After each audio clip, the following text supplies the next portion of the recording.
Good afternoon, everyone. Good morning, good evening, depending on where you are. I'm Andrew Sullivan. I'm the President and CEO of the Internet Society, and I want to welcome you to InterCommunity 2018. I started as the CEO the 1st of September, and I've already been around the world meeting many of you in person. It's a pleasure to be here today, and I thank you for joining us.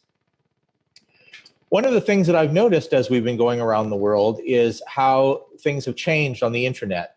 There are a lot of people now who are trying to regulate the internet, or trying to control it, trying to make it into something new for themselves. They're trying to protect us from some of the things that have happened on the internet over the past several years. And one of the key messages that we've had to take around the world is to remind people that you can't fix the internet by breaking it. We need a collaborative approach that's essential to addressing the challenges that we face on the internet. And that's the reason that we come together in events like this to collaborate in order to talk about the things that we're doing together. So I want you to join me in welcoming for today's session our presenter and host, Evelyn Namara. Evelyn, over to you. Hello, everyone, and welcome to InterCommunity 2018. I'm very excited to be your host for the 4th edition of InterCommunity. To those of you I know personally, thank you for joining. And to those of you I have not met before, I'm very pleased to meet you. So we have assembled an exciting agenda for you today. So let's take a look at what we will be covering today. With Andrew Sullivan on board as our new president and CEO, we know that many of you are craving for information around the 2019 action plan. This plan has been approved by the Board of Trustees, and all the information is now available on our website.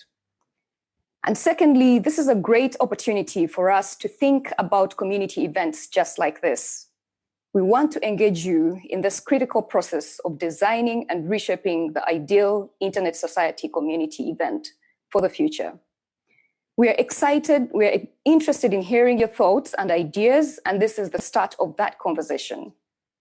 And last, but definitely not least, we are very excited that 43 chapters participated in a 2018 chapter-thon, and today we will be announcing the winner. We have a great agenda, and we are very pleased that you could join. Before we get started, let me go through some housekeeping notes to share. If you want to see what people are saying about this meeting and join the conversation, please follow the hashtag ICOM2018 on Twitter. So I'll say that again, ICOM2018, ICOMM 2018. And if you're wondering what is happening on the right side of your screen, let me introduce you to Slido. This is our interactive tool that lets you get fully engaged with InterCommunity.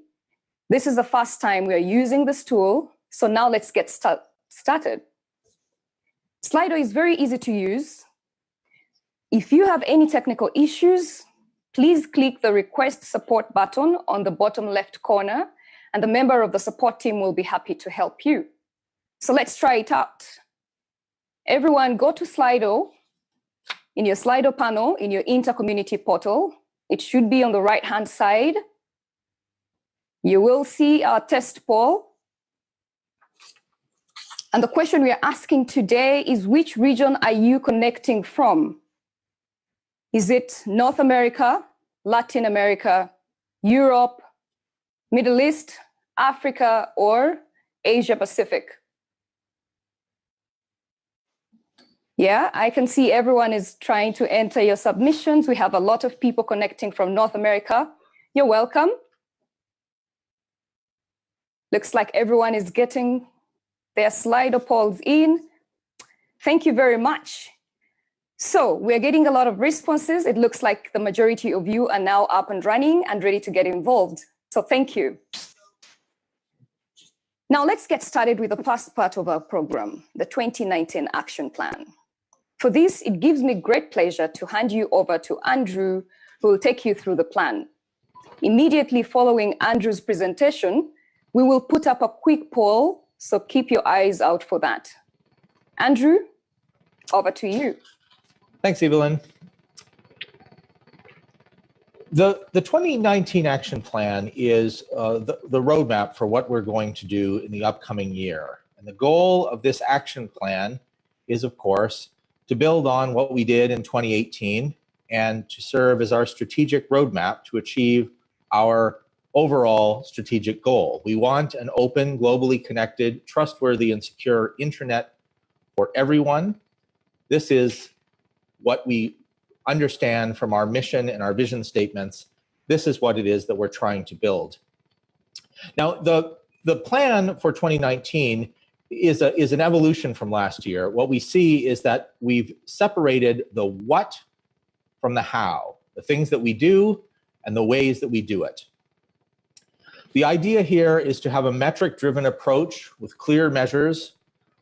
That way we know how well we're advancing our vision, how well we are affecting the world. We're going to continue to focus on the key areas. We focus on connecting the world.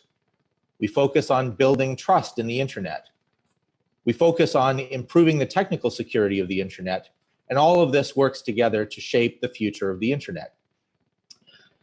In 2018, we worked on these issues primarily through campaigns, and you heard probably a lot about the campaigns.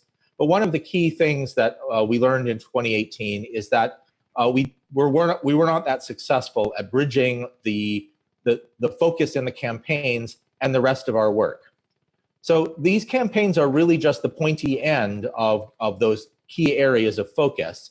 And they're all part of this bigger areas of focus, which include a bunch of other things. We'll continue to work on internet exchange points. We'll continue to work on protecting the public core. And these go to our efforts around shaping the future of the internet through connecting the world and building trust. We'll continue to use our Deploy 360 approach and our Online Trust Alliance in order to make sure that we build the trust and improve the technical security of the world. And all of this works collaboratively. We're working on internet governance collaboratively because that's how the internet works. You can't internet alone. And we work on emerging technologies because, of course, the internet evolves. You don't get to have an internet that is static. And all of this pulls us together.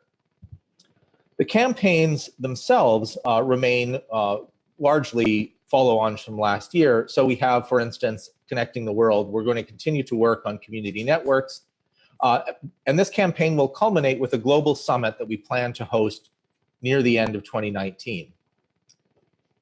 In improving technical security, we're going to continue to work on the Manners campaign. And in particular, we're going to deploy the Manners Observatory in order to see how many routing leaks happen on the internet. That way, we'll be able to see what the effect of Manners and other efforts to improve routing security are. In building trust, we're going to continue to work in asking manufacturers to improve the security and privacy of their Internet of Things devices. And we want to make sure that we do this in such a way that the market is affected. We have a large enough penetration in the market that it really changes the way that that market works. We need security to be a differentiating factor. Now, all of this goes hand in hand with building our community. We can't do these things alone. The Internet Society is not just the staff, but of course our entire community, and we need to work together to make that happen. Therefore, we're going to continue to collaborate with all those who share our mission, both people within the Internet Society community, the chapters, the organizational members, the individual members. We continue to work with that, but we also continue to work with partners, other organizations who work with us when we share our missions. There are going to be some additional announcements about in this area in the coming weeks, and I urge you to look forward to that. Naturally, all of this only works if we speak with one strong voice. We need to speak consistently, clearly, and courageously. And one of the things that we're doing this year is to make sure that we measure the effectiveness of our brand so that we ensure that people around the world understand what it is when the Internet Society speaks. The other thing I'm excited to talk about today is the launch of the Internet Society Foundation. This is an exciting period in the Internet Society's history. It's funded by the contributions from the Public Interest Registry, and it's all to support initiatives that advance our mission and create an effect in the world. So the foundation is going to serve as a central source for all of our grants programs, and it gives us flexibility to expand those opportunities in order for our community to work more completely with us, and also to extend our reach beyond our traditional communities so that we can reach out to those who are perhaps not familiar with us so far. We're going to launch in the first quarter of 2019. We're going to use our chapter capacity building, the already well-known Beyond the Net program.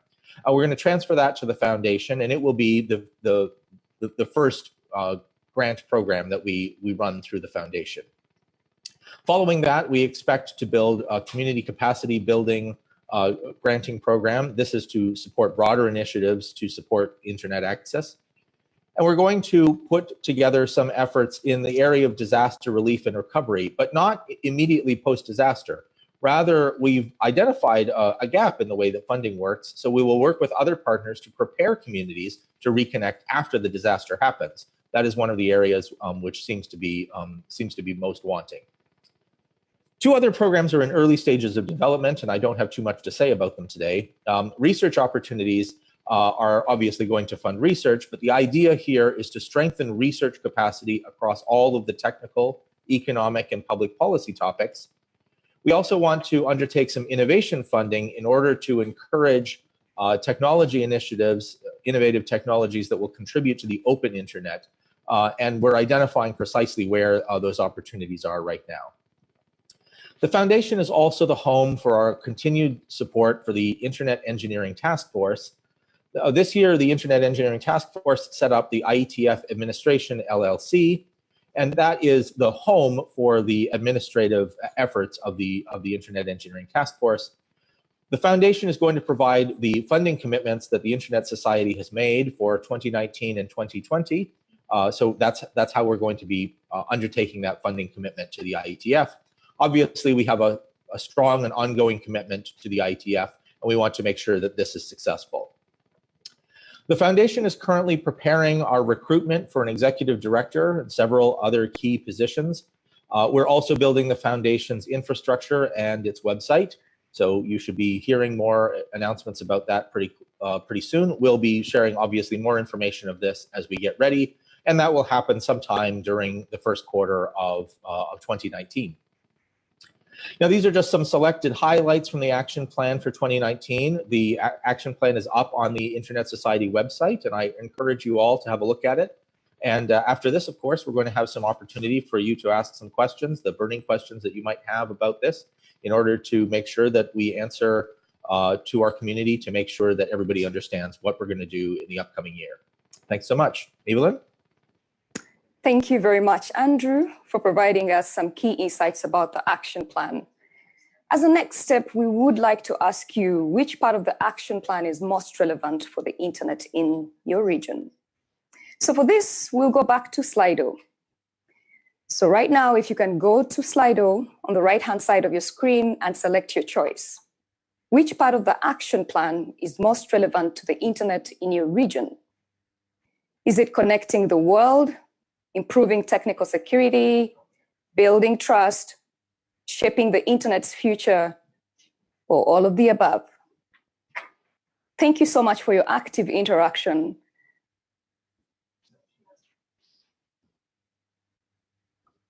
Yeah, I see a lot of you are entering your ideas, and it's very evident that most of you believe that all of the four items, the key items, building trust, improving technical security, connecting the world, as well as shaping the internet's future are all strong ideas. All right, so I'm certain that this must have sparked some thoughts and ideas as well as questions. And therefore, we would like to give you, our community, an opportunity to ask your burning questions. So for this, let's go back to Slido again. And this time, go to your screen and submit your most pressing question to the executive team. Make sure to add your name and country. So I'll give you a moment to go to Slido and send your question in. We'll have the executive team live today So they will answer all of your questions today. So please take a moment and enter your questions. And while you enter your questions, please remember you can scroll through the questions on your screen and upvote the most interesting ones. So to do that, all you have to do is click or tap on the questions, on the thumbs up icon. The top questions will be addressed by the executive team.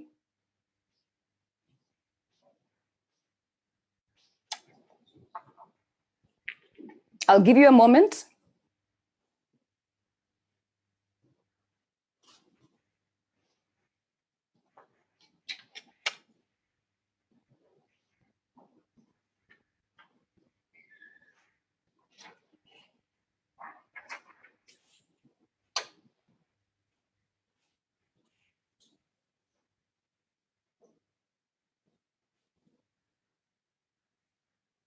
All right, so while you enter those questions into Slido, I'm still waiting for more entries to come through Slido.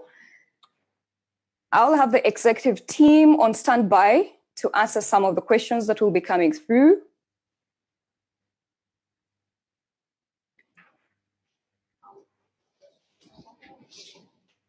All right, let's start with a few questions. So I'd like to ask Andrew, if you could join me. I have one question up right now. The action plan says that we will work to promote the spread of the culture of multi-stakeholder governance. Can you give an example of that in action? Andrew, who would you like to take this question?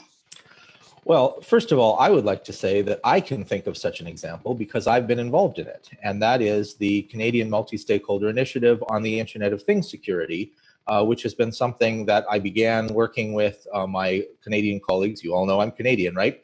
I started working on that back before I joined the Internet Society on the staff side, and now I'm very happy to continue that work with my colleagues. We met only a couple of weeks ago, and we've since actually begun similar things in other parts of the world. So to talk a little bit about that, I'm going to pass over to Sally.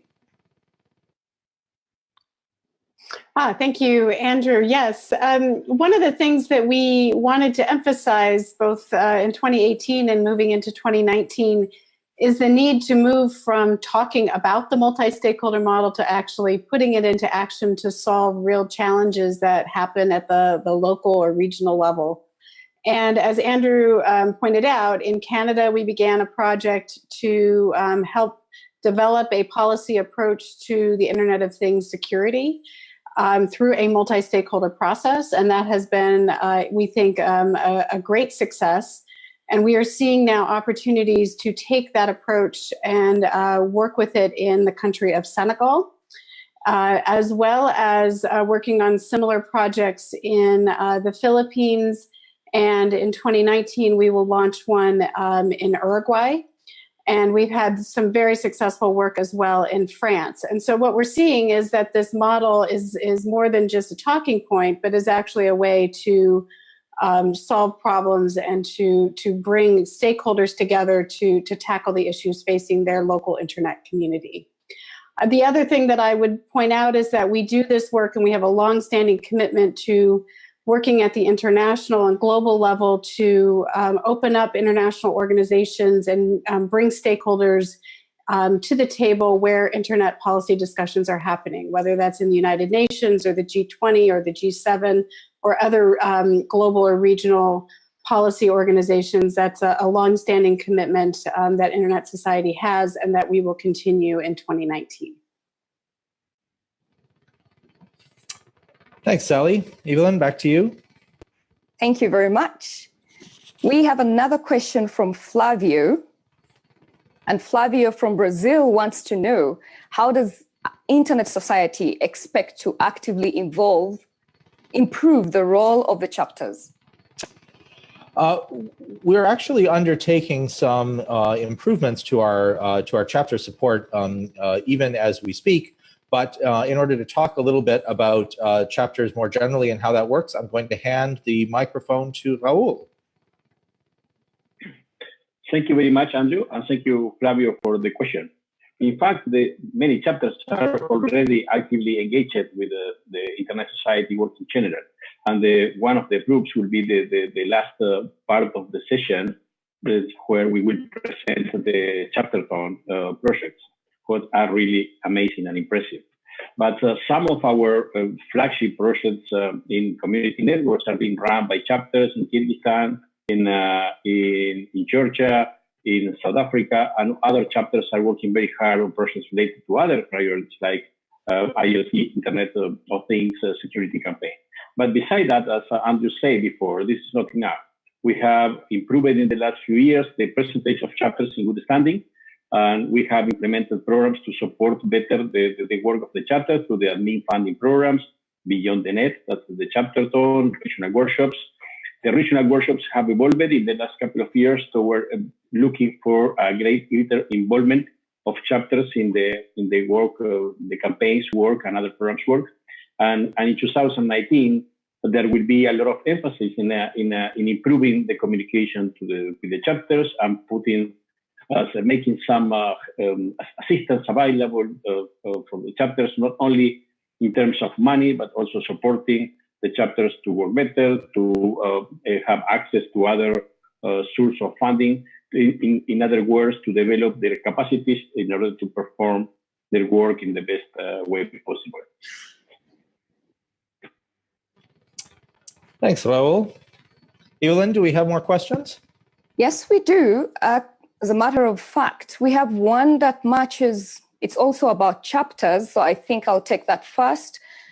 Do chapters need to have same action items as global? Sometimes the requirement of local is something else from global. Oh, well, this is a really good point, and it's something that I think we need to keep in mind. The chapters formally are independent entities, right? They're associated with the Internet Society. We share goals, we share our mission, and so on. And the agreement that the chapters always have with us is, has to do with alignment between us. But of course, we have local chapters because there are local priorities that are a little bit different sometimes from the global priorities of the organization. And this is natural. As long as we're all in alignment, as long as we're all pulling in the same direction, as long as we're all trying to make sure that we build the internet for everyone, I think that it's entirely appropriate that local chapters sometimes have a slightly different emphasis. We can think of the organization of the Internet Society as being a little bit like the internet, right? Each part of the internet, each constituent network operates according to its own rules. It does its own thing. But we use this common set of protocols, this common underpinning of the whole thing in order to build the global internet that we all enjoy. And it's only if we all implement that common set of protocols, it's only if we all point towards the same direction that we're going to get the benefits of the global Internet Society and still gain the benefits of the local chapters as well. Thank you very much, Andrew. Shadrach would like to know what the Internet Society is doing in improving technical security. Thanks, Evelyn. I think actually this is something that probably Olaf should respond to. Yeah, well, thank you for that question, improving technical security. So yeah, improving technical security at ISO Global, and this is I think where we have a little bit of a difference between what maybe chapters might be doing. But at ISO Global, we are looking at how can we improve the security of the global internet. How can we make sure that the internet as a tool for humanity remains trusted and secure and open for everyone? When looking at that, we're looking at those protocols and those things that make the connection happen. And one of the most important pieces that makes connection happen in the internet is the routing protocol, the routing infrastructure, the way that the individual networks that make up the internet talk to each other and transport traffic between each other. That routing system is vulnerable, and what we're trying to do is fix that by means of asking the community of network operators to endorse a set of actions that we and they believe will make the internet a little bit more resilient to attacks. So that is our focal point for the internet infrastructure security project, so to speak, angle. There are other things that we do. We keep on tracking how encryption, for instance, can and will be implemented across the internet. We keep a keen eye on the developments around DNSSEC, a key eye on the developments around DNS security and privacy. It's all those global infrastructures that we keep a keen eye on and try to develop materials that can be implemented by the people who maintain this at the local setting. Over. Thank you very much, Olaf. And thanks, our community. I see most of you are still very engaged. Please keep those questions coming. So we have one more question. No, we still have many questions. Adriano would like to know, is there any specific plan to support initiatives around community ISPs? Well, I see this question and another question from Beth around community networks in 2019. So maybe we put them both together. And Raul, since this has been an area that you have been dealing with a lot, why don't you take this? Thank you. Thank you, Andrew. The answer is, oh, yeah. We plan to do a lot of community networks in 2019. As a continuation of the work we are doing in 2018, we will continue supporting the deployment of some community networks around the world, both to create an impact in the life of the people who live in the places where we are acting, but also to have a successful experience to showcase to policymakers and other stakeholders in order to create an enabler environment to these kind of innovative approaches to connecting the unconnected. We will look for is continue strengthening the community networks community around the world. So when we stop working on this issue, the community, a vibrant community, will remain in place working together. So that we will look for the support and implementation from international organizations and government of opportunities for funding this kind of deployment. And also we want to influence, as I said before, showcasing the successful experiences, but also providing evidence-based research to support the policy work on this area. And we will show all of this work at the end of the year in Q4. We plan to organize a global conference on community networks, a multi-stakeholder global conference where we plan to summarize the work that we have been doing in this year and next year and achieve the goals that I already mentioned. So yes, be tuned because we will continue doing a lot in 2019 in community networks. Thank you, Raul. Jaman asks an interesting question, and this is also part of the community networks. So he asks, what if governments do not support community networks? How will this impact our 2019 plan? Okay, sorry, I take this as a follow-up. Right. The good news is that there are more and more governments that are engaging and supporting this kind of deployment. We have a very good examples in Georgia, in Kyrgyzstan, in South Africa, where regulation to use white space was passed. In Colombia, Mexico, where we have also good examples of working together with governments on updating the regulation and the legal framework, and also in Argentina, where we are working together with the government and also on finding opportunities and with the support of the government to deploy community networks, adapting also the legal framework and regulation. So I think that I'm very optimistic. I think that those governments that are embracing this new model will be very important in order to bring other governments on board, showing that this is something that is doable and create an impact in the community and providing more opportunities to the people through the connectivity to the internet. Thank you. Thank you, Raul. Andrew, you spoke a little bit about the ISOC Foundation. Nicholas would like to know, is the staff who manage the grants, will the staff who manage the grants be transferred? Sorry, what is that? Is the staff who manage the grants, okay, I don't know what that means, but I think he wants to, the question is, who's going to be managing the grants? Will that be staff from Internet Society or no? So there's more than one way to do this, and we haven't finalized all of our staffing for the foundation. The way we're working on this is we're going to hire an executive director and some people who do the management and figure out precisely where the staff come from, because some of the people who are involved in this right now have more than one task at the Internet Society. One way we might do this is just to second some of that time to the foundation and allow people to work on those things, to divide up the time. It's perfectly normal. I think the deeper question that is probably prompting this, though, is this question about whether this is a way of changing the grant structure for particularly in Beyond the Net. And I think that the key answer here is that we're not actually changing any of those things when we get this started. The idea here, and the reason that we're doing this in public the way we are, is because we know our community doesn't really like surprises.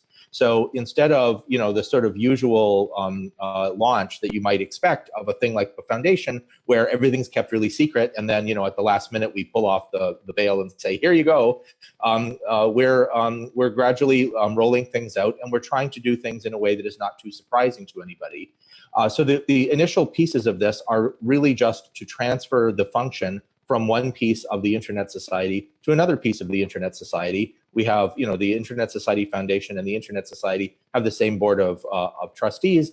I am officially the CEO of both of these organizations. So at the moment, the distinction for practical purposes is not that strong.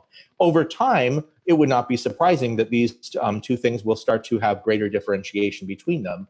And that is what we would expect to happen over time. But at the beginning, this should be a completely smooth operation. And the only question is really an accounting one at the beginning while we get the foundation up and running.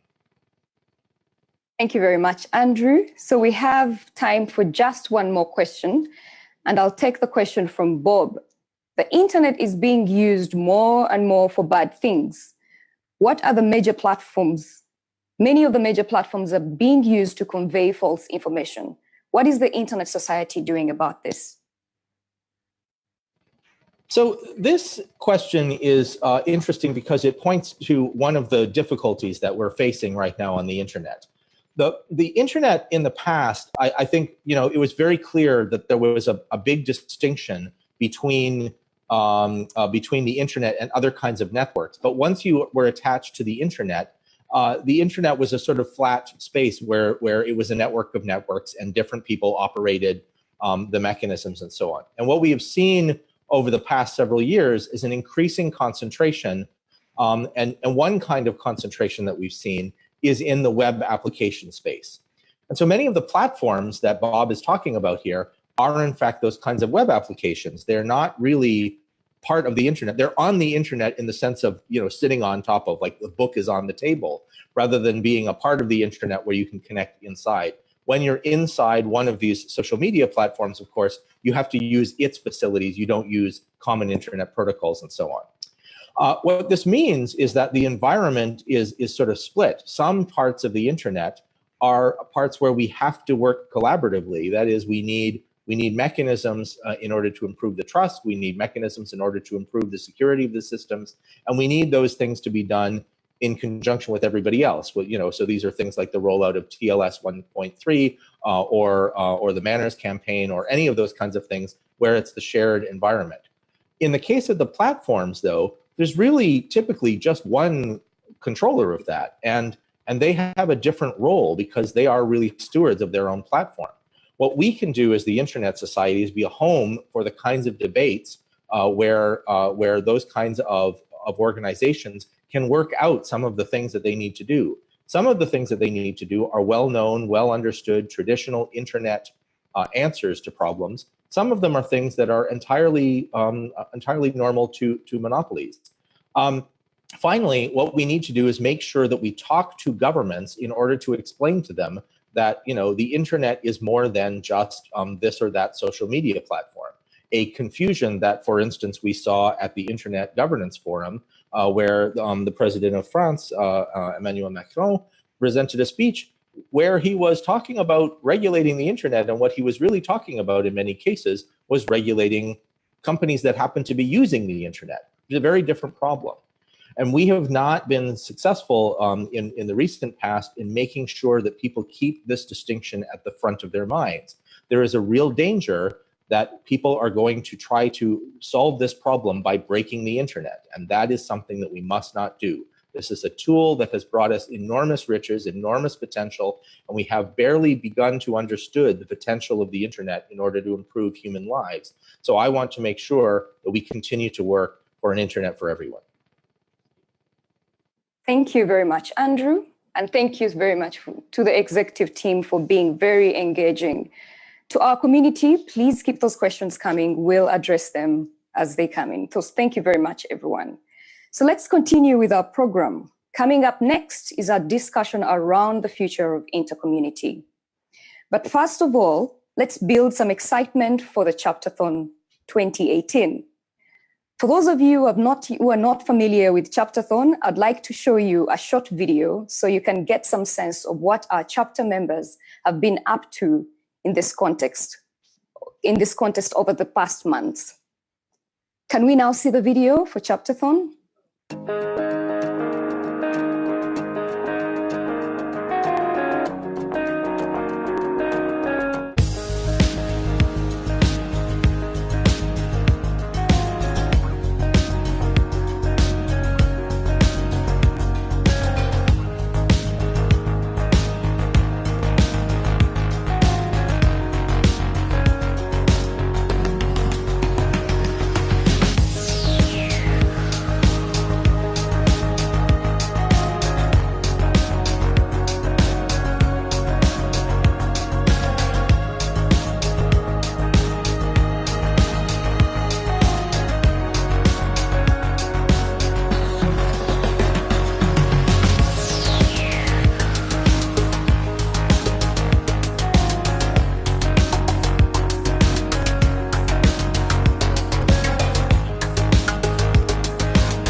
Isn't that fantastic? Please stay tuned. More to come on the Chaptathon soon. But for now, let's continue with part 2 of our program, the future of intercommunity. And to kick this off, I'd like to invite James, our Chief Communications Officer, to tell you a bit more about what this section is all about. James, over to you. Thank you, Evelyn, and hello, everybody. The Internet Society community is made up of many like-minded people. We're a diverse community of individuals, members, chapters, special interest groups, partners, and contributors from all over the world. And this is really what makes the Internet Society unique. We really are a society of people who care about the future of the Internet. As many of you know, we launched InterCommunity in 2015 as a highly interactive gathering of our global community. It was envisaged as a moment for us all who share in the same values of an open, globally connected, secure, and trustworthy internet to come together, to connect, to share experiences, to learn from each other, and to listen. We've delivered and produced InterCommunity now in a number of different ways over the past few years, but finding a winning formula hasn't always been easy. Different event formats have given us different challenges. We're also challenged by multiple time zones. With people in so many cities and countries, it's difficult to find ways to bring people together, both physically and online. And last but not least, we all have very busy schedules, and the dates that we pick can't always work for everyone. So this year, we're doing things a bit differently. We wanted to use this year's InterCommunity meeting as a moment to stop and think about what future community-oriented events could look like. Above all, we want to hear from you about what you'd like to see in a global meeting of the Internet Society community, because this really is the best way to ensure that we model the future events on ideas that come from the community for the community. And this meeting today is the start of that process. This is the moment when we begin a period of consultation and information gathering to reimagine InterCommunity for years to come. With all the ideas that we receive from you over the coming weeks and months, we'll map out a new, sustainable model for InterCommunity with a view to hosting a new look event in 2020. So let's get the conversation started now, and back to you, Evelyn. Thank you very much, James. We actually started this conversation earlier this week through Slido. I'd like to thank all of you who have already contributed and shared your ideas. So what we'd like to do, we'd like to provide you with insights of what ideas have been submitted. And at the same time, we want to give those of you who have not submitted an idea an opportunity to do so. So if throughout this session you have an idea for the future of InterCommunity that you'd like to submit, please feel free to use the Slido screen on the right. Make sure to add your name and country so we can follow up with you afterwards should we have additional questions. As many of you have already submitted your ideas, we won't keep you waiting. So while some of you are working on adding new ideas, we've invited a couple of community members to talk about some of their ideas. We hope that this will spark some fresh ones. After that, James and Joyce, our Senior Director, Global Community Engagement, will be taking a look at some of the other ideas. So without further delay, let me invite Amrita Chaudhary from the Delhi chapter in India to give us her idea. Hi, my name is Amrita Chaudhary. I'm from the India Delhi chapter. At the onset, I would like to thank ISOC for giving me the opportunity to present my views. An ideal community event for me would be one which is open, inclusive, and welcoming divergent views and experiences from across the globe. An event where new community members, especially women and youth from the global south, are encouraged to articulate their experiences, views, and concerns, irrespective of their age, language, and experience. Additionally, the learnings from such events should be taken forward and wherever possible acted upon. To build more interest and participation from the community, perhaps a bit more outreach needs to be done amongst community members to emphasize the importance of participating in such events and highlight how it would help them and their community members. Also, as a build-up to the community event, perhaps each region could have a regional community event where each chapter could be encouraged to have one representative, not the usual people who speak at forums, to share their perspectives. All such regional experiences could be summarized as a report and shared with the global audience. Simultaneously, the most unique ideas could be shared by the community member at the global event. This would not only help to get more diverse views, but also encourage new community members who have never expressed themselves in public to speak up, and also create an interest and motivate other such community members to participate in these events. Thank you. Thank you very much, Amrita. So now let's hear from Lito. Lito, 1 minute, please. Hello, I am Lito Ibarra. I am the president of the ISOC chapter in El Salvador, Central America. And I would like to propose a kind of simple idea for the InterCommunity in the future. I would like to propose that we define a date, specific date, do it within November each year. Just like May 17 is Internet Day, we can select one of these dates. Also define a certain specific topic that we want to talk about, like for instance, community networks, or maybe next year will be another one or whatever. And we promote and organize events in each and every one of the ISOC chapters throughout the world in the same day, not interconnecting among ourselves, but having isolated events. But we all discuss the same issue. Afterwards, in December, we can have the InterCommunity, this event that we're having now, and share our experiences, some of the chapters that went through on that specific day. That will be my idea. I hope you like it, and we can work on it. Thank you. Excellent. Thank you, Lito. Now, last but not least, please join me in welcoming Matthew R Antonin from the USA. My name is Matthew R Antonin. I'm from the North American Indigenous community, and I would like to discuss the fact that the indigenous internet access has issues at the world level in North America, because the people that are deciding the future of the internet are not including the indigenous populations. It's extremely important to include the less fortunate folks that are not connected to the internet to be able to identify the needs and the services that the communities require. And by including their voice, they can help provide better solutions and opportunities for the future connectivity of these last billion, if you will. They know their communities very well. They know their needs very well. And the unfortunate event is that most people come in from the outside and say, hey, we know what you need. Here's what you need. And they deploy something that turns into a giant paperweight and a non-functional solution.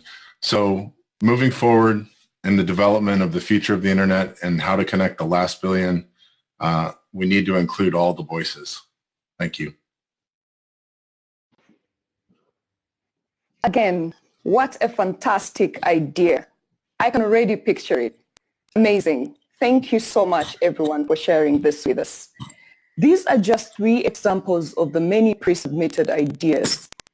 We had almost 150 responses to our call in the email to everyone last week. And thank you for those who have been adding additional ideas throughout this section of our program. We will be reviewing your ideas over the coming weeks as well. We did go through all your original responses, which were submitted last week, and now we will respond to a selection of these pre-submitted questions. So let's ask James to join us again, and I'm joined here in Reston studio by Joyce. So let's ask James. Oh, sorry. So James and Joyce, yeah, 2 separate people with no relation to the famous Nobel writer. Shall we take a look at the submissions, get a feel of where people's ideas are headed? Joyce, do you want to take it away? Thank you, Evelyn. Sorry, my voice was left somewhere over the ocean. It's gotten worse. I'm sorry about that. So, bonjour tout le monde. Hola a todos. It's really a pleasure to see so many names on the list today. I'll try to lower my voice so then it comes back a little bit more. Yes, we can do that. So it's really great to see so many people participating today. I see many names I recognize, but also quite a few new names as well. So welcome, everyone. I also want to thank everyone joining Evelyn, and thanking everyone for submitting all of your ideas pre-events and taking the time to go through Slido to add your ideas and thoughts. We see many more coming in as we speak, or as I try to speak, actually. What we did see is that we saw some themes coming out of the ideas that you've submitted. And so we looked at some of them to see what we could kind of bundle them and how we could see which kind of themes you would really like to see addressed in InterCommunity in the future. So James, shall we maybe dive into it a little further and see what we can come out with? Yeah, I can come to your assistance, Joyce. So indeed, we have seen a number of themes emerging from the submissions that you've sent in. We've had over 130 submissions, as Joyce says, perhaps more now at this point, if you include the ones in Slido.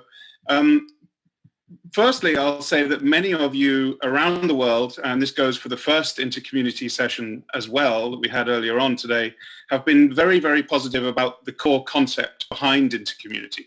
So of course, intercommunity was conceived of as an event for our global community to come together, to connect, to engage with each other, to share ideas, and as a way also to showcase the power of the internet in bringing us together. And many of you have supported that core idea, and you would like to see it continue in some way, which is great. So I think that gives us a really firm grounding to explore how we might want to evolve intercommunity or a global community event in the future.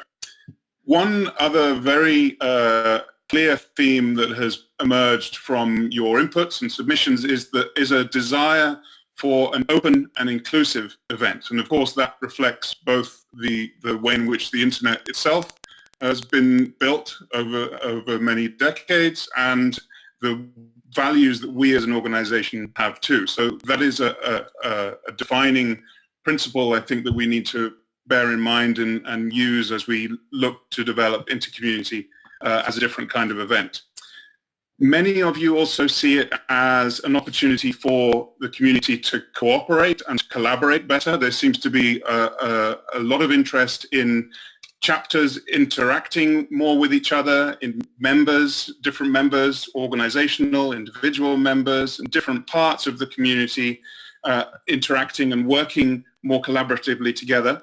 Some of you have linked that idea with our campaigns that we are running and that we have been running for the past year, which ladder up to our strategic focus on access and trust. So perhaps there's a way to use intercommunity to deepen the work that the community as a whole does around access and trust. We've also had some submissions that talk about the ways perhaps to develop regional events as part of a bigger focus on a global intercommunity. So there are perhaps layers to a global event that we could think about which serve to involve regions and regional participants in more depth. And you've also suggested that intercommunity could be a way to celebrate community successes. And I've also seen an entry in Slido just now that talks about recognizing community successes too. So that seems to be a core element, again, that's worth us considering. So in short, there's a huge amount of interest out there in taking intercommunity forward, which is great, and shaping it into something for everyone. So Joyce, would you like to talk a little bit about the topics that people have put forward as well? Because we've seen a lot of submissions based around internet-related issues that people would like a global community event to address. Let me try, yes. Thank you, James. In terms of topics, we've seen some trends. And interestingly, or I should say, thankfully, a lot of them are actually aligned with the action plan and the priorities as outlined by Andrew and the executive team earlier as well. So we heard clearly that, as James was saying, access in particular, access in rural areas and underserved communities is really one of the top topics that really came out of your submissions. And another trend we saw was really the alternative ways to connectivity. And I think we have a whole team, I believe, online from our community networkers as well. I saw quite a few of you have joined today to really, that's really seeing that this is a clear topic of interest for the community as a whole. Another trend was clearly security. So more specifically cybersecurity, but also IoT and security, again, very much aligned with our action plan. And last but not least, along some of the topics that came out of it was looking at future trends and emerging trends more related to innovation more specifically. and artificial intelligence, obviously. James, do you want to take it further for the format? Because I think I can rescue you again. So let me, I was going to talk about some of the ideas for the event format that we've also seen, but I did just want to mention a couple of things that I'm seeing coming through right now, because I think they're particularly good ideas. Actually, Andrew, in his presentation of the action plan, mentioned how we might involve chapters more in the development of that action plan, and in fact that is one of the ideas that I've seen coming through. So perhaps there's a role for InterCommunity to play in that.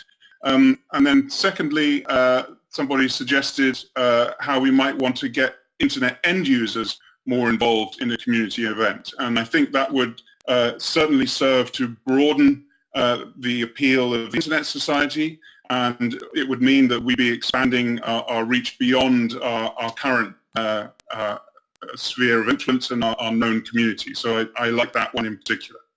In terms of event format, we've had lots of ideas on how we might put this event together.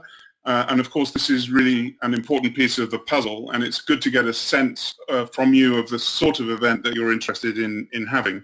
We've had lots of suggestions, including ideas on how virtual roundtables can encourage inter-community discussion, how we might use a novel event format to get newcomers and new participants more involved, how we might increase the level of accessibility for online events. That's an area that we've worked quite hard on over the years, but there's certainly more that we could potentially do there.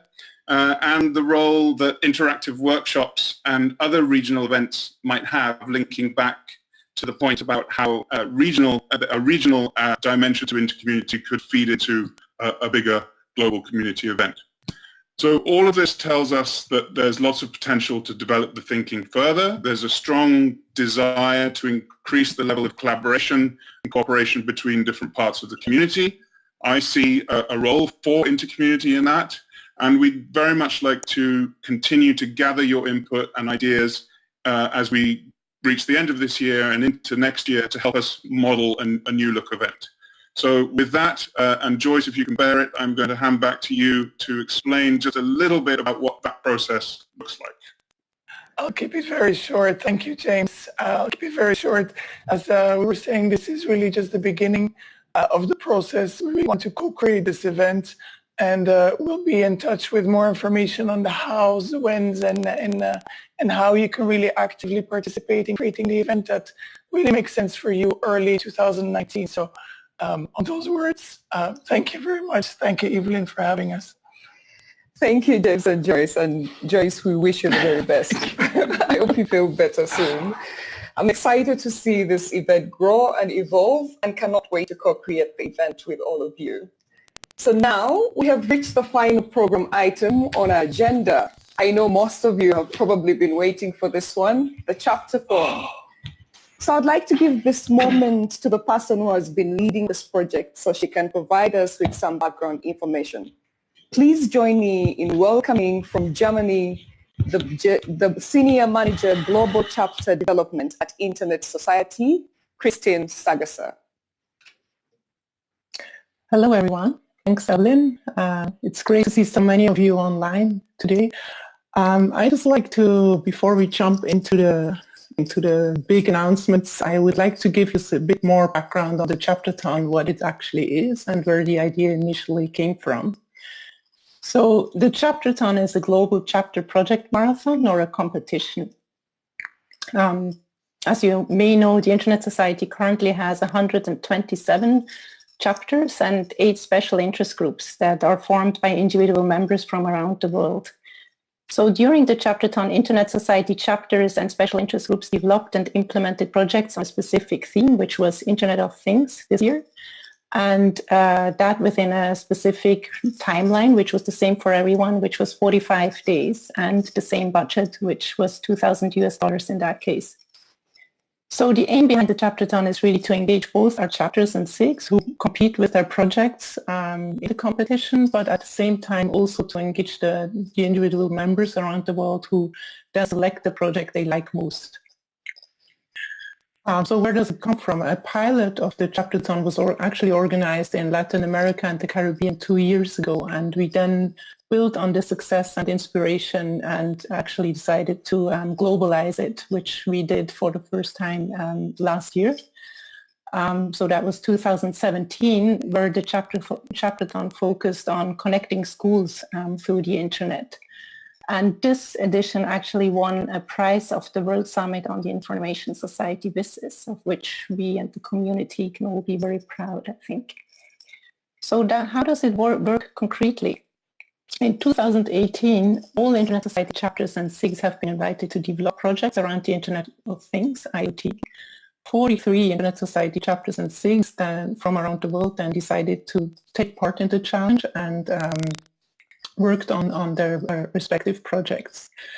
Based on the videos they produced at the end of the project, all Internet Society members have then been invited to vote on the project they like most to identify the winner. So with that, I'd like to introduce you to Frederick Donk, the Regional Bureau Director for Europe at the Internet Society and also the main lead of the Internet Society campaign on the Internet of Things, IoT. He will give you a little bit more background on the topic of this year's chapterthon. So, Frederick, over to you. Thank you, Christine. Hello, Evelyn. Hello, everybody. I'm very happy to be with you this evening, or at least my evening. So let me walk you through the IoT campaign, also known as Trust by Design. So what's the issue and why did ISOC decide to act in this field and act urgently? Well, we know that by 2020, there will be between 20 to 30 billion connected devices. Yes, 20 to 30 billion connected devices. And we know that those devices will be poorly protected from a privacy or security perspective. And as Olaf Kolkan, my colleague, would say, everything you put on the internet becomes part of the internet. That's the reason why we decide to act. We see this as a potential threat to user trust, but also to the internet. So how did we decide to proceed? We will go 3 avenues. First, we will approach and influence manufacturers themselves. We want manufacturers to embed privacy and security into their device.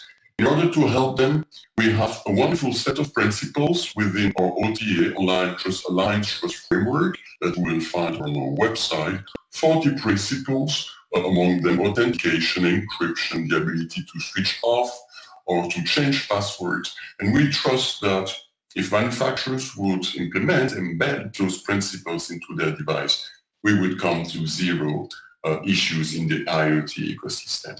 The second big group that we will approach are policymakers, of course. Those are very important stakeholders. We will approach them with recommendations. We have set principles for them too, recommendations both for the privacy and security. We want policymakers to create an environment that promotes privacy and security across the globe. And then the third group, maybe the biggest one and the most important one, those are users, you, us, our community. We believe that this is a very important stakeholders because if users start raising their voice, they will influence both manufacturers and policymakers. That's also the reason why the Internet Society entered into a partnership with Consumer International. Consumer International is this organization with 100 local and national consumer organizations across the globe, and we have many things and actions with them into the pipes. Olaf mentioned some videos that we already made with them. So we have a lot of materials that we would like to share, and certainly with our community, because none of the above would be possible without you, our community. We already have endeavored many actions at local and regional level in Canada, in the US, in Europe, in UK, France, in Asia, Australia, Japan, in many other countries, in Senegal, in Africa. And then there is this chapterthon. This is exactly what we need, raise the awareness. So we've seen lots of wonderful videos. I'm very proud and thrilled to see all those videos. I'm very happy to hear very soon who will be winning this chapterthon. But already a big thank you, because this is what we want our users and community to do. Thank you very much. Evelyn, back to you. Frederick and Kristen, thank you so much for your insights. And now, it is time to announce the projects that received the highest amount of community votes. We are very privileged to have one of our Board of Trustees member here today to help announce the first project that made it to the final top 3. Straight from Argentina, please welcome Olga Cavalli.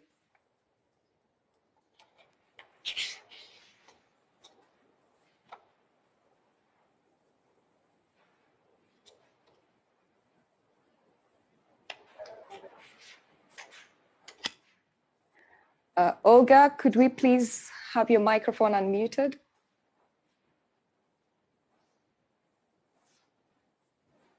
Olga, can you unmute your microphone, please? Yes, I'm so sorry. I thought I had done that. Sorry for that.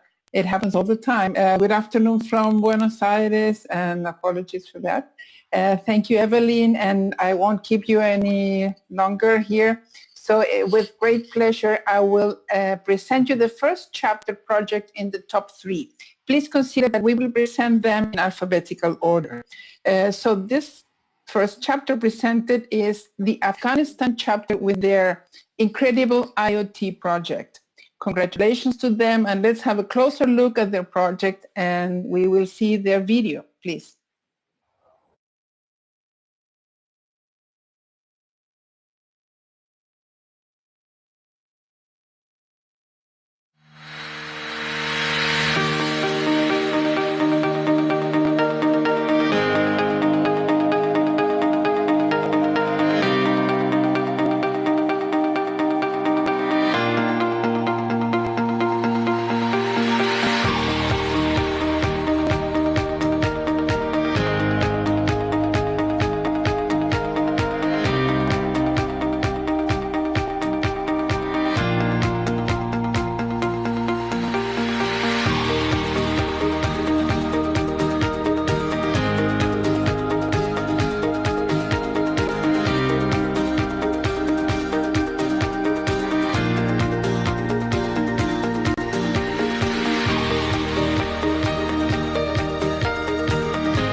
در مکتب ما یک کمترلت باشه، همین وسایل دو باشه و بتونیم زیادتر کار کنیم. بخش که میتونستیم چراغ به اینترنت وصل کنیم و از راه دور را کنترل کنیم. این بسیار مهم بود و بسیار جالب بود.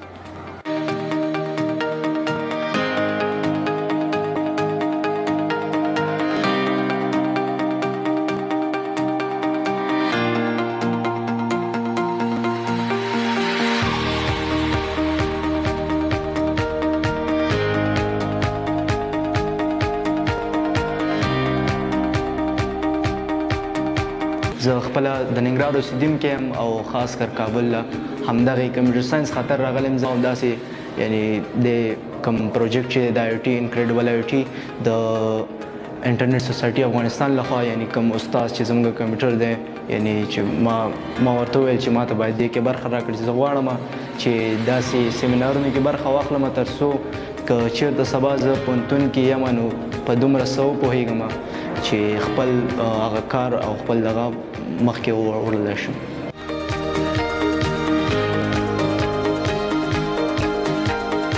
چون مایتی را تونستیم که توسط این پروژه بشناسیم توسط این سمینار که چه قسم اینترنت به اشیا را به اینترنت وصل کنیم و چه قسم از اینترنت اشیا استفاده کنیم.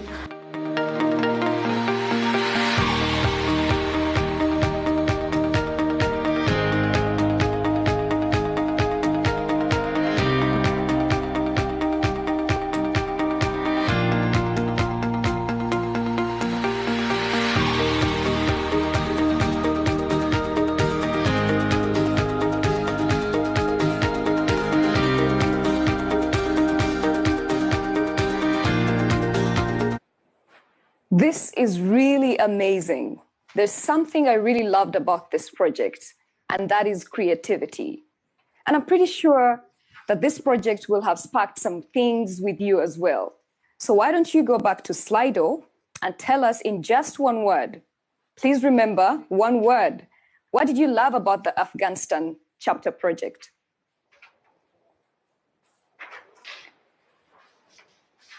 Go to Slido and enter your one word of what you loved about the Afghanistan project. If we can pull that screen up so that we can start seeing those words forming.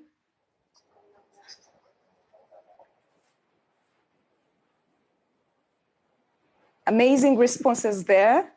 Please keep them coming.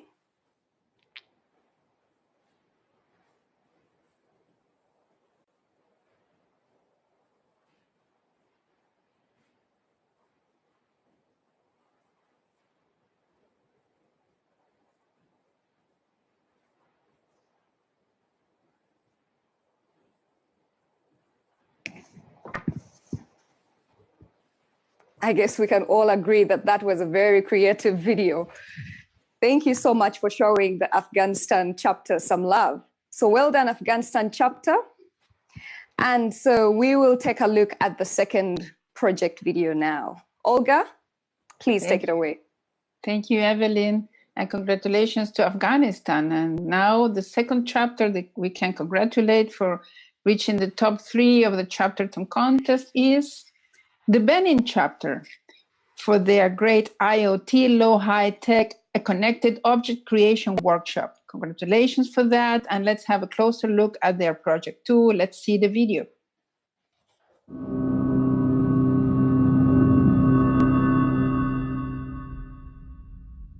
Le rideau est tiré sur le projet IoT Low High Tech ce vendredi 5 octobre 2018 dans la salle de conférence du campus numérique francophone de Cotonou. Un projet exécuté dans le cadre du programme Beyond the Net de ISOC via le Chapterton. Cet événement, qui a enregistré une vingtaine de participants de profils divers, a été organisé par le chapitre béninois de l'Internet Society. L'Internet Society est une organisation internationale qui œuvre pour la promotion du développement d'Internet et le développement des standards ouverts.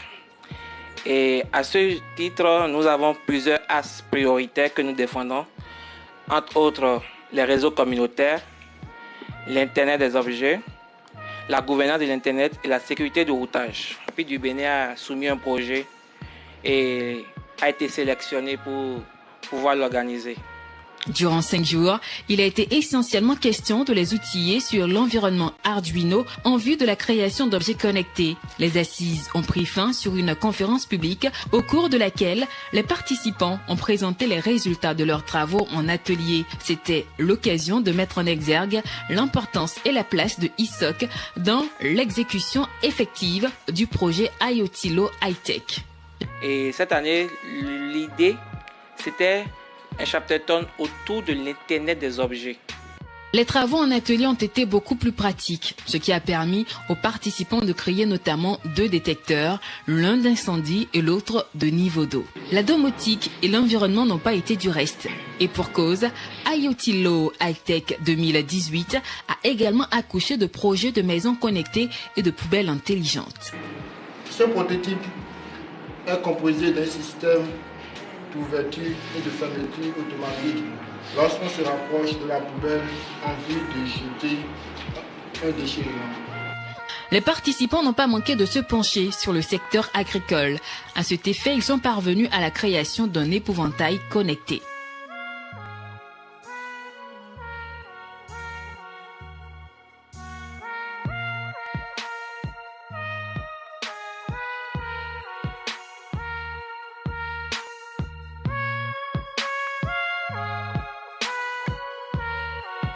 Merci beaucoup à ISOC. Merci au nouveau bureau d'ISOC et bon courage à eux.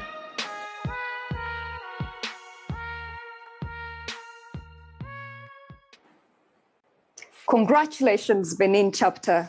Really well done. What I find inspiring about this project is that it inspires me, and I hope you find that inspiring as well. So why don't you jump to Slido again and quickly let us know in one word what you love most about this project. I found it very inspiring. So let us know how you find it. So we'll go to Slido again, and in one word, tell us how you found the Benin chapter project.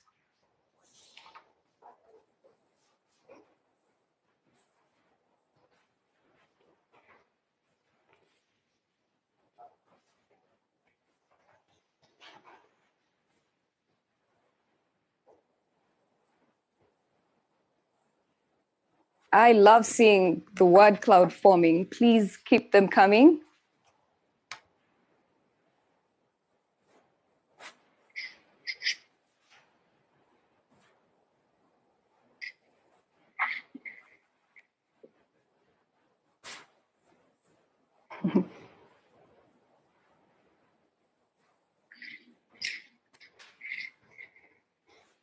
Fantastic. I think those are all great compliments. Congratulations to the Benin chapter for getting this far. So now let's take a look at the third and final project. Olga, please take the honors. Thank you, Evelyn. Congratulations to Benin. And now I'm very honored to name the third and last chapter that reached the top 3 of the chapterton contest. And that chapter is the Brazil chapter with their InspectorNet project. Let's take a look at their video.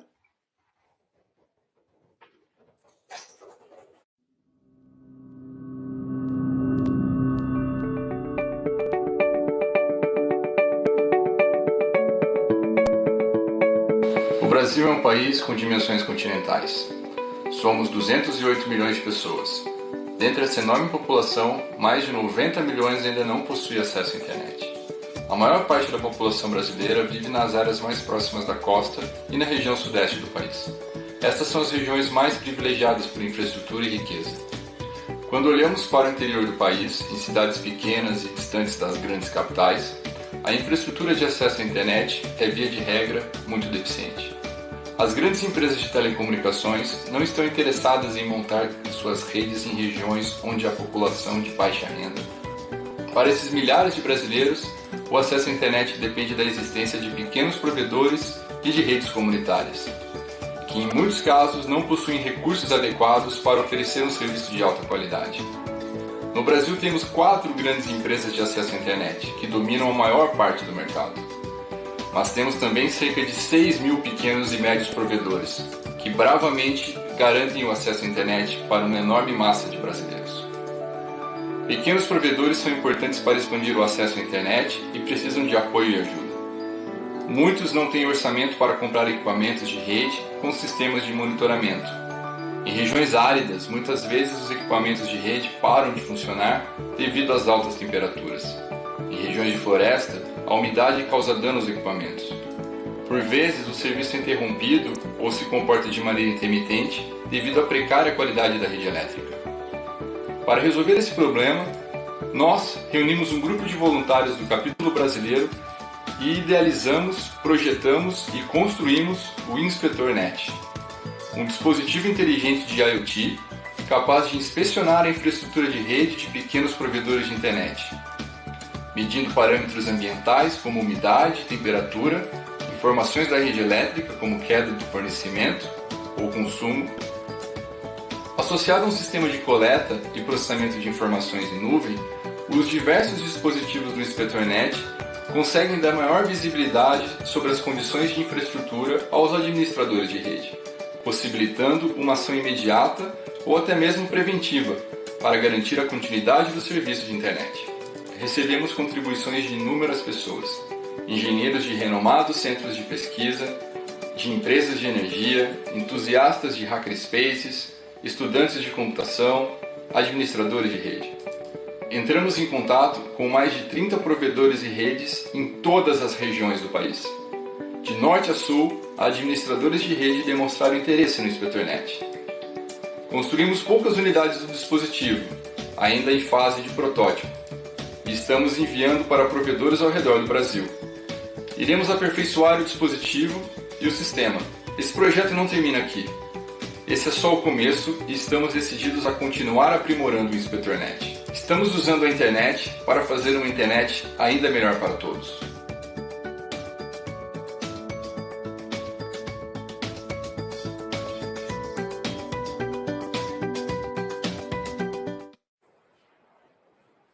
Powerful, truly inspiring. So let's do the same. Let's submit one word round of what we loved about the InspectorNet project for our Brazil chapter. By now, you know what to do. Please go back to Slido and submit one word of how you feel about the Brazil chapter.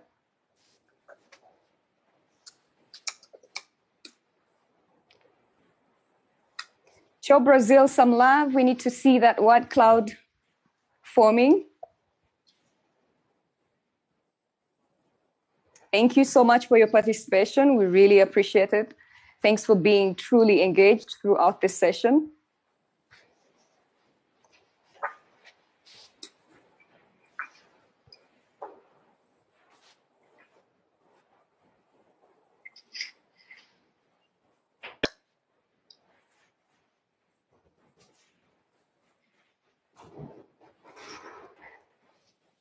Thank you so much for giving the Brazil chapter some great compliments.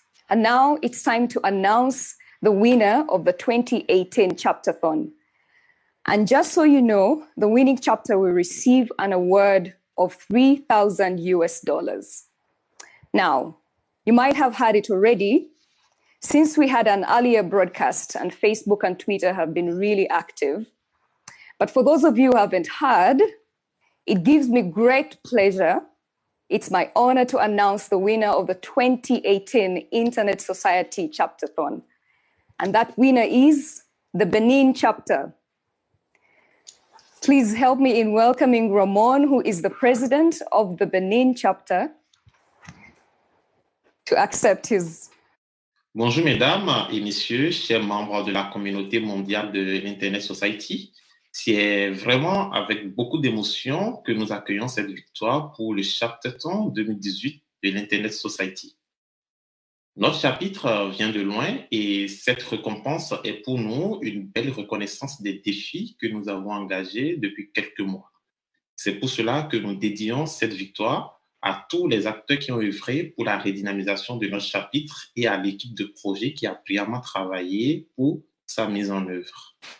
Dans le cadre du Chaptathon 2018, nous avons organisé un atelier de création d'objets connectés et leur sécurisation à base de matériel recyclé et à bas coût.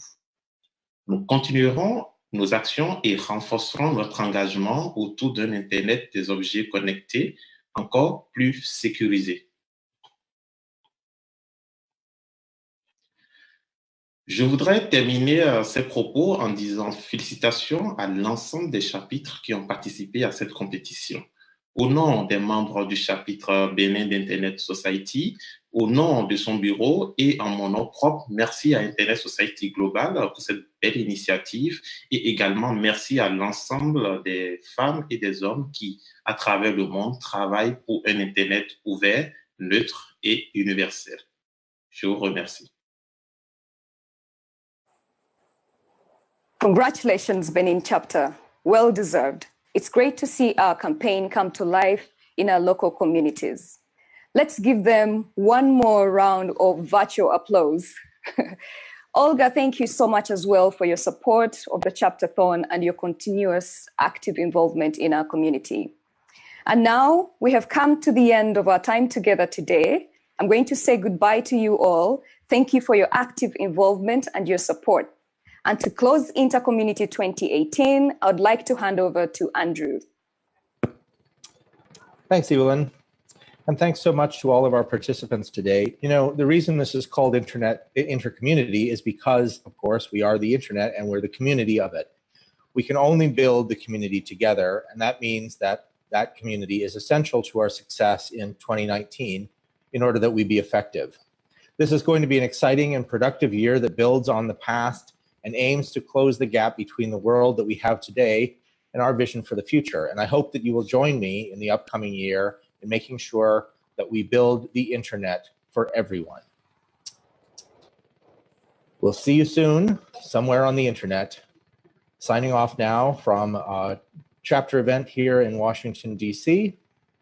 I'm Andrew Sullivan, CEO and President of the Internet Society. See you on the net.